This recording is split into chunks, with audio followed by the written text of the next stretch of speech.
তো আজকে আমাদের বাড়িতে রান্না হয়েছে মাছের টক। তো সেগুলো কীভাবে রান্নাম সেটা তোমাদের সাথে শেয়ার করি।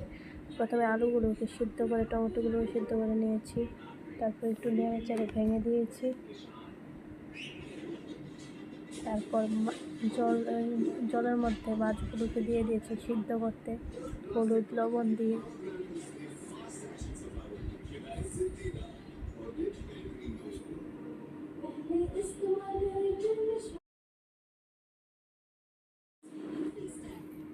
তো তারপরে লবণ দিয়ে একটু সিদ্ধ করে নিয়েছি। তারপর লঙ্কা বাটা, তারপরে পেঁয়াজ বাটা, রাঁধুনি বাটা, তারপর সবগুলো দিয়ে দিয়েছি, ভালো করে সিদ্ধ করে নিয়েছি।